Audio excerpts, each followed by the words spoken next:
Hello students, welcome back to my channel. How are you all. आज हम लेके आए हैं बच्चों आपके लिए geometric mean and harmonic mean का टॉपिक। हमने पीछे क्या पढ़ा है, अर्थमेटिक मीन पढ़ा है। ठीक है, अर्थमेटिक मीन क्या होता है, summation of the observations divided by number of the observations. ठीक है, ये जब हम लेते हैं, जैसे suppose roll number of the student, उनके मार्क्स हैं, ठीक है, क्लियर। उनकी हम एवरेज कर रहे हैं, जो प्रोडक्ट्स आपकी सेल हुई है उनकी एवरेज कर रहे हैं, तो हम क्या यूज़ कर रहे हैं, अर्थमेटिक मीन। अब ज्योमेट्रिक मीन क्या होता है, it is the nth root of product of observations.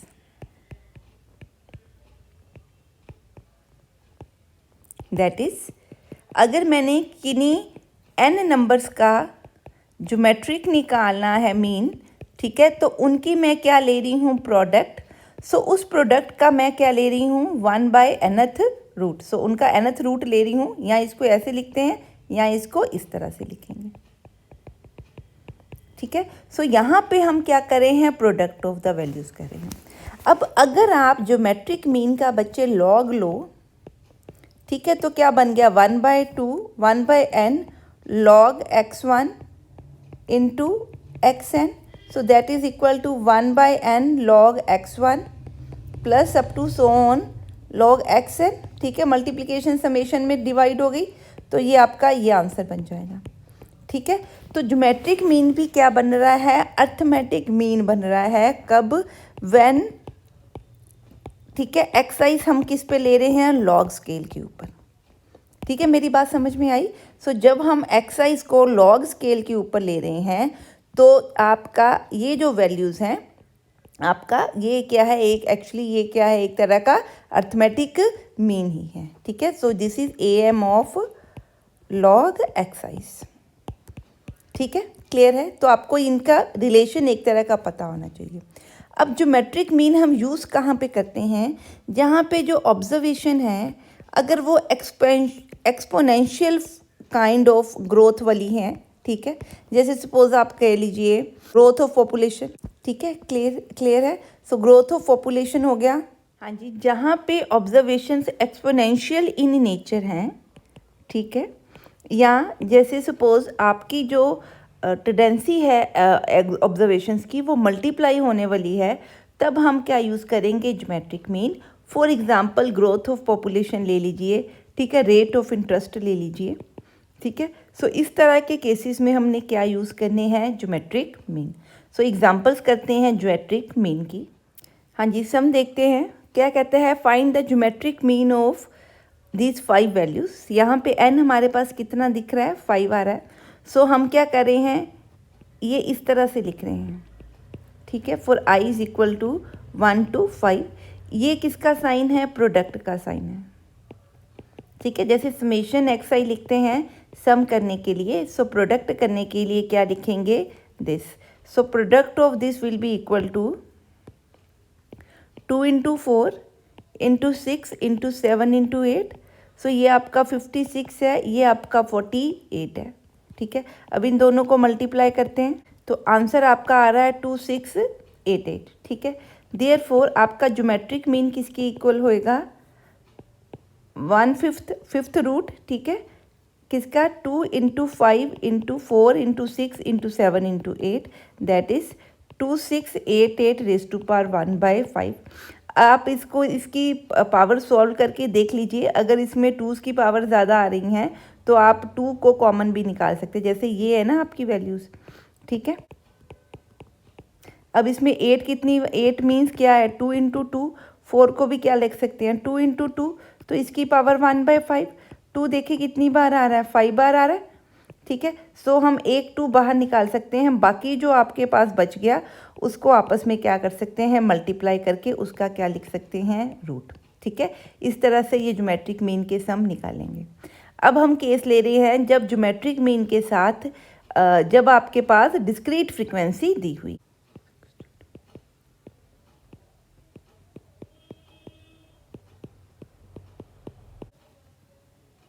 हाँ जी, अब ये हमारे पास डिस्क्रीट फ्रीक्वेंसी डिस्ट्रीब्यूशन दी हुई है। हमने कंटिन्यूस शुरू कर दी। हाँ जी, अब हम कर रहे हैं कि हमने ज्योमेट्रिक मीन फाइंड आउट करना है अगर यहाँ आपका डेटा जो है डिस्क्रीट डिस्ट्रीब्यूशन आपको दी हुई है या आपने कंटिन्यूस लेनी है, ठीक है। सो हम एग्जांपल कंटिन्यूस की कर रहे हैं, पर दोनों एक तरह से ही फार्मूला चलेंगे। अभी हमने पढ़ा कि अगर लॉग ऑफ ज्योमेट्रिक मीन आप लो, अभी मैंने आपको जो पीछे फार्मूला बताया, लॉग ऑफ ज्योमेट्रिक मीन लो तो वो किसके इक्वल होता है, summation log xi divided by n के इक्वल, ठीक है, क्लियर है। सो अगर मैं यहाँ से लॉग हटाना चाहूँ तो इसके यहाँ पे क्या लगेगा, एंटी लॉग, ठीक है। सो हम ज्योमेट्रिक मीन को इस तरह से भी क्या है निकाल सकते हैं। अब जब यहाँ पे फ्रीक्वेंसी इन्वॉल्व हो गई तो मैंने यहाँ पे समेशन में f into log of xi कर देना है, ठीक है। इसका हम क्या निकालेंगे, एंटी लॉग। अब ये किस केस में है, कंटिन्यूस में भी और डिस्क्रीट में भी। डिस्क्रीट में ये x डायरेक्ट आता है, कंटिन्यूस में x की रेंज दी होती है, तो रेंज का हमने क्या निकालना है, मिड पॉइंट। तो यहाँ पे जो कंटिन्यूस के केस में फॉर्मूला बनेगा वो कुछ इस तरह से बनेगा। कंटिन्यूस में फ्रीक्वेंसी डिस्ट्रीब्यूशन में ये जो सीरीज़ है ये एक्सक्लूसिव होना ज़रूरी है, यहाँ पे ये एक्सक्लूसिव है। अगर आपकी अपर लिमिट और लोअर लिमिट मैच नहीं करती तो हमने उस इंक्लूसिव सीरीज़ को एक्सक्लूसिव बनाना है। तो पीछे हमने एग्जांपल की है कि हम कैसे इंक्लूसिव को एक्सक्लूसिव बनाते हैं, ठीक है जी, क्लियर है। सो करते हैं इस सम को विद दिस फार्मूला, ठीक है, क्लियर है। अब देखिए जो आपके x है वो कंटिन्यूस डिस्ट्रीब्यूशन में दिए हुए हैं। सो पहले मैं इनके क्या निकालती हूँ, मिड पॉइंट। सो x का मिड पॉइंट निकालते हैं तो it will be 70, this will B 90, this will B 110। x के मिड पॉइंट निकालते हैं, मिड पॉइंट क्या होगा, लोअर लिमिट वाली वैल्यू अपर लिमिट वाली वैल्यू, उन दोनों का सम डिवाइडेड बाय 2। सो आपका आंसर क्या बनेगा, 70। इस तरह से अब सारे निकालो तो इनके आंसर्स क्या बन रहे हैं 110, 130, 150, ठीक है। इसके सामने फ्रीक्वेंसी एक बार फिर लिख लेते हैं ताकि कंफ्यूजन ना हो। अब हमने क्या किया, लॉग निकाल लिया जो x थे। सो मैंने थ्रू कैलकुलेटर कर लिया, आप इसके लिए लॉग टेबल भी यूज़ कर सकते हैं, ठीक है। सो लॉग xm निकल गया। अब इसको हम x के साथ f के साथ क्या करेंगे, मल्टीप्लाई। ज्योमेट्रिक मीन का फॉर्मूला नीचे लिख लीजिए, हाँ जी, ये हमारा फार्मूला है। तो अब हमने लॉग xi को f के साथ मल्टीप्लाई करना है। So we are multiplying it and solve कर रहे हैं इसको। क्या किया है, f और log ऑफ xm को मल्टीप्लाई कर लिया। What do we want, we want the summation of this. तो अब इसको सम करते हैं, हाँ जी। तो इनका अगर मैं समेशन करूँ तो it is f log x की समेशन तो बन रही है 288.207। सो मैंने इस फॉर्मूला को यहाँ पे वैल्यूज़ को यहाँ पे पुट कर दिया। समेशन f निकालते हैं, डिवाइड करे हैं 140 के साथ।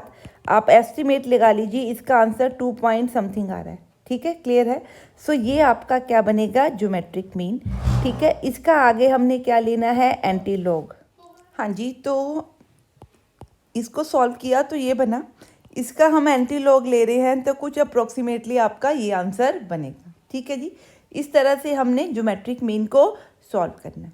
अब बात करते हैं हार्मोनिक मीन की, हाँ जी। तो अब बात करते हैं हार्मोनिक मीन की। हार्मोनिक मीन क्या है, it is a mean that is expressed as a reciprocal of arithmetic mean of reciprocal of observations. Means अगर आपके पास एक्साइज ऑब्जर्वेशंस हैं तो इनके हम क्या ले रहे हैं, रेसिप्रोकल्स, फिर उनका क्या निकाल रहे हैं, अर्थमेटिक मीन। तो वो कुछ इस तरह से होगा, ठीक है। फिर जो अर्थमेटिक मीन आया उसका हम दोबारा से क्या ले रहे हैं, reciprocal. So that will be n over summation 1 over excise, ठीक है। तो ये आपका जो बना, this is called a harmonic mean, ठीक है। और अगर f इन्वॉल्व होगा तो हम फ्रीक्वेंसी साथ में मल्टीप्लाई करेंगे, ठीक है जी, क्लियर है हार्मोनिक मीन क्या होता है। और देखते हैं इसके बारे में, हाँ जी। हार्मोनिक मीन को हम कहाँ जनरली यूज़ करते हैं, जहाँ हम रेशोज़ की, रेट की, स्पीड की बात करते हैं तो वहाँ अर्थमेटिक मीन नहीं निकालेंगे। वहाँ पे जो हार्मोनिक मीन है वो आपको बेटर क्या देगा, एवरेज देगा, ठीक है, क्लियर है। अब हम फाइंड करते हैं harmonic mean of these values. So reciprocal of excise लेते हैं पहले, क्या बनेगा 1/2, 1/4, 1/5, 1/11, 1/14। ठीक है, अब हमारा फार्मूला क्या है हार्मोनिक मीन का? Harmonic mean is n over summation 1/xi। ठीक है, सो n यहाँ पे देखिए कितना है, n हमारा 5 है, सो समेशन एक्स आइज क्या आया, sorry 1/xi is 1/2 plus 1/4 plus 1/5 plus 1/11 plus 1/14। ठीक है, तो इसको सॉल्व कर लेते हैं। हाँ जी, ये रेसिप्रोकल्स हमने सॉल्व किए और उनका समेशन किया तो ये आ गया। सो हमारा हार्मोनिक मीन क्या बनेगा 5 ओवर दिस वैल्यू। ठीक है, तो इसको सॉल्व करें। सो आपका आंसर आ रहा है 4.500 समथिंग। ठीक है, 5। ठीक है, so this will be your harmonic mean. ठीक है, अब बात करते हैं harmonic mean in case of discrete और कंटिन्यूस वैल्यूज़। हाँ जी, अब हम बात करें हार्मोनिक के mean in case of discrete और कंटिन्यूस फ्रीक्वेंसी। ठीक है, और सॉल्व करे हैं डिस्क्रीट का केस। यहाँ पे हार्मोनिक मीन आपका किसके इक्वल होता है? Summation f over summation F into 1/xi। Means यहाँ पे हम अर्थमेटिक मीन ले रहे हैं। ठीक है, पर अर्थमेटिक मीन का रेसिप्रोकल ले रहे हैं, पर अर्थमेटिक मीन ले किसका रहे हैं? 1/xi का विद द फ्रीक्वेंसी fi। ठीक है, क्लियर है? सो ये आपका फार्मूला किसका है? हार्मोनिक मीन का डिस्क्रीट और कंटिन्यूस में। कंटिन्यूस के केस में ये एक्साइज क्या होंगे? ठीक है, ये एक्साइज क्या होंगे? एक्स की रेंज के mid points, that is x है। ठीक है, बस इतना ही फ़र्क पड़ेगा आपका डिस्क्रीट एंड कंटिन्यूस में। और सेकंड कंडीशन क्या कि कंटिन्यूस में जो सीरीज़ आपकी लगाई हुई है, आपने यूज़ की हुई है, वो क्या होनी चाहिए? एक्सक्लूसिव। ठीक है, सो अब डिस्क्रीट के सम को सॉल्व करते हैं। हमें निकालना क्या है? F over x size. ठीक है, तो मैं एफ डिवाइडेड बाय एक्स कर रही हूँ। ठीक है, सो 2 डिवाइडेड बाय 5। हाँ जी, तो ये हमने एफ ओवर एक्स निकाल लिया। अब इनका हमें क्या चाहिए? समेशन। तो अब इनका सम करते हैं। हाँ जी, तो इसका सम बन रहा है 1.3033। ठीक है, तो हार्मोनिक मीन निकालने के लिए हमें समेशन एफ भी चाहिए होता है। सो यहाँ पे समेशन एफ निकाल लेते हैं। तो समेशन एफ बन रहा है आपका 26। ठीक है जी, क्लियर है? देयरफॉर आपका हार्मोनिक मीन क्या होगा? Summation f over summation f over x i, that is equal to 26 divided by this. ठीक है, क्लियर है? तो आपका आंसर हार्मोनिक मीन का मिल जाएगा। आई होप कि ये कॉन्सेप्ट आपको क्या हो रहा है? क्लियर हो रहा है। हार्मोनिक मीन हमारा क्या बन रहा है? 19.949 जब आप इसको सॉल्व करेंगे। सो इसी तरह आप हार्मोनिक मीन निकाल सकते हैं कंटिन्यूस के केस में। ठीक है, सो ये बेसिक मेथड्स हैं। कौन कौन से? Arithmetic mean, geometric mean and harmonic mean. किसके? सेंट्रल टेंडेंसी के। ठीक है, सो इनकी अपनी लिमिटेशंस हैं। ठीक है, अपनी एडवांटेजेस हैं। सो अब हम कर रहे हैं relation between arithmetic mean, geometric mean and harmonic mean. हाँ जी, अब निकालते हैं relation between arithmetic mean, harmonic mean and geometric mean. एक तो आपको ध्यान में रखना है कि जो अर्थमेटिक मीन है वो सबसे बड़ा होगा। ठीक है, उसके बाद आएगा हमारा ज्योमेट्रिक मीन, उसके बाद आएगा हार्मोनिक मीन। इसका मतलब हार्मोनिक मीन क्या है? लीस्ट है। ठीक है जी, क्लियर है? अब इनके बीच में रिलेशन निकालते हैं। सपोज अगर मैं 2 नंबर्स है मेरे पास ए एंड बी। सो अगर मैं इनका अर्थमेटिक मीन निकालूँ बच्चे, तो क्या बनता है? a + b/2। अगर मैं ज्योमेट्रिक मीन निकाल लूँ तो क्या बनता है? a × b, उनका रूट कितना लेंगे? 1/2। अगर मैं हार्मोनिक मीन निकाल लूँ तो क्या बनता है? 2/1/a + 1/b। इसको सॉल्व करो तो ये बना दिस। ठीक है, क्लियर है? अब यहाँ से आप ए बी की वैल्यू निकाल सकते हो। सो ए बी क्या है? 2 ज्योमेट्रिक मीन का स्क्वायर बन जाएगा ये ए बी। तो मैं इसको क्या लिख सकती हूँ? Harmonic mean is equal to 2 × geometric mean square over a/2। ठीक है, अब इस चीज़ को हम क्या लिख सकते हैं? This is equal to am। ठीक है, सो यहाँ से ये आएगा 1/am × ज्योमेट्रिक मीन स्क्वायर। तो यहाँ से आप सॉल्व करो तो ज्योमेट्रिक मीन का स्क्वायर करो तो वो किसके इक्वल आना चाहिए? Product of arithmetic mean and harmonic mean के इक्वल। ठीक है, सो ये रिलेशन है आपका, ये आपने हमेशा याद में रखना है। और अर्थमेटिक मीन ग्रेटेस्ट होता है और हार्मोनिक मीन लीस्ट होता है। ठीक है जी, क्लियर है ये बात, आपको क्लियर है? हाँ जी, नेक्स्ट है कि इनके यूजेस क्या क्या हैं। वैसे तो हमने इसके बारे में बात कर ली है, ठीक है, कि जो अर्थमेटिक मीन है ये सिंपल, जो जब आपके यूनिट्स क्या होते हैं, सेम यूनिट्स होते हैं डेटा के, तो हम क्या यूज़ करते हैं, अर्थमेटिक मीन। जब डिफरेंट यूनिट्स होते हैं डेटा के, ठीक है, तो मैं उनको उनकी वैल्यूज़ कैलकुलेट करने के लिए क्या यूज़ कर सकती हूँ, ज्योमेट्रिक मीन। ठीक है, क्लियर है? क्लियर। तो यहाँ पे आपके जो डेटा की नेचर होनी चाहिए वो किस तरह की है, एक्सपोनेंशियल नेचर के क्या होनी चाहिए, डेटा वैल्यूज़ होनी चाहिए। ठीक है, और हार्मोनिक मीन हम यूज़ करते हैं जब आपने कुछ रेट निकालनी है, स्पीड के केस में, डिस्टेंस के केस में कुछ रेशोज़ हैं, तो इन केसेस में हम क्या यूज़ करते हैं, हार्मोनिक मीन। ठीक है जी, क्लियर है? हाँ जी, आई होप कि आपको ये कॉन्सेप्ट क्लियर हो रहा है। ठीक है, क्लियर है? अगर आपको इनमें कोई भी डाउट है तो आप मेरे को कमेंट सेक्शन में पूछ सकते हैं। हमने अर्थमेटिक, हार्मोनिक और ज्योमेट्रिक को ब्रीफली कवर किया है। इसकी डिटेल्स हम करेंगे जब हम जेई से रिलेटेड वीडियोस बनाएंगे। सो इस वीडियो में बस इतना ही, मिलते हैं नेक्स्ट वीडियो में। Till then stay safe, study hard and have a nice day.